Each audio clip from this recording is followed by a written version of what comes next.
Alright, so I was going to package 3 of my blends together. We have a terrain generator.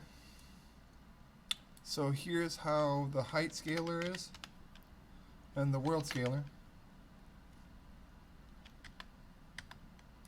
And it's generated from these equations here.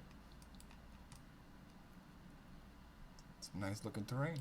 So we can change the offset right here.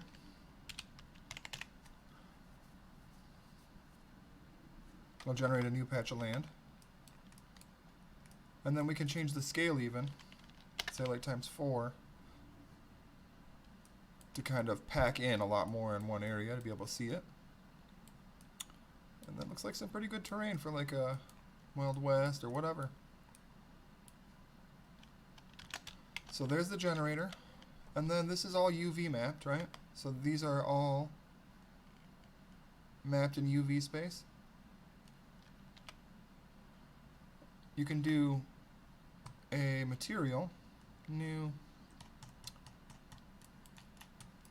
and then do add input geometry, position, converter, separate RGB or separate XYZ in this case.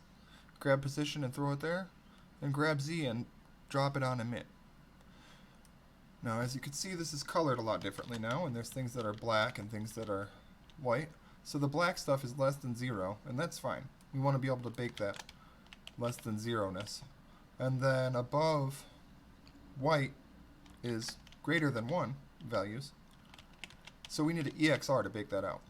So you do image, new, terrain, and we'll say a 4K. Turn off alpha.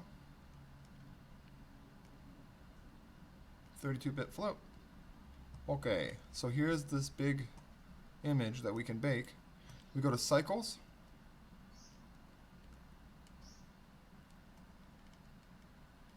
And then down here, you go to bake, and then turn it to emit, and then just hit bake. I could bake it for you right now, but it's going to take a really long time because it's 4K. But this bakes into a texture that you can then use as a displacement in my other blends that are going to be included in the package. So there's this one. There's the game streamer that uses one of those 4K maps. Just a second, the shaders are compiling. I'm on a 1070 now, which is a pretty decent graphics card, but I have a lot going on. I have a couple pretty big scenes open. And also, I didn't just realize that I am in eco mode. Go ahead and go up to sport. Alright, so when we hit P, so this is one of those terrains that I generated.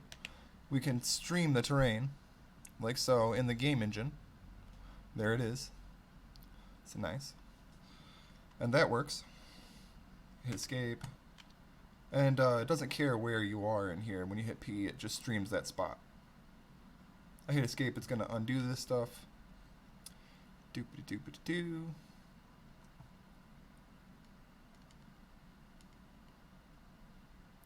My system seems to be a little hot right now. Let's see. Yeah, it's getting a little warm. Back that down a little bit. So now we can grab this thing and put it anywhere on the map. And when you hit, here, let me turn this to use Viewport under. Okay. So when we hit go, now it'll stream from there instead. Bloop. And so the closer it gets to areas, you can see the detail level fills up. So it's kind of like a LOD in the game too. And big picture mode too, so you can kind of see the whole world at once. And then there's also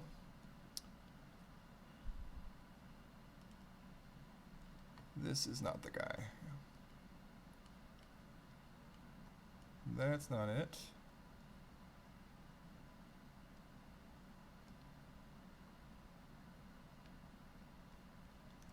Looks like I might have not saved it. Oh, I don't remember what it was called. Hang on one second. There it is, test modal, that's the guy. So here's the same thing in the viewport, right? But this one is designed to be able to be driven around in the viewport. So we grab this guy. I switch to this modal operator. We hit play. And it's like a peeper to be able to look into the world and look at your terrain with a material on it. And to not see the whole scene at once, because a lot of times that's too much data for a height field that's like a 16K or an 8K map. You don't really need all of it to be skinned at once. You only need like this area that's close to the player or camera or whatever to have a high level of detail, and then as it gets further away it can get lower. But as you can see, we have displace on this, and then I have it locked to a grid too, so if you just grab it you get the same effect.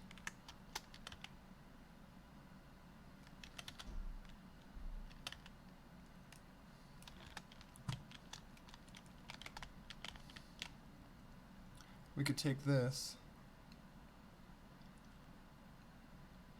pop another subdivision level on it too. Oop.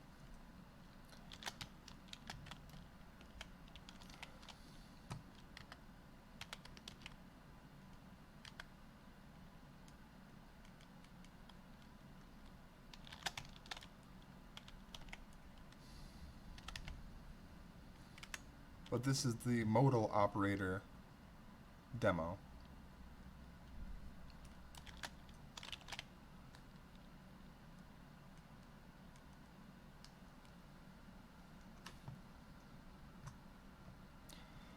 Alright, thanks for watching, and I'll have this up on Gumroad here pretty soon. Let me know if you're interested.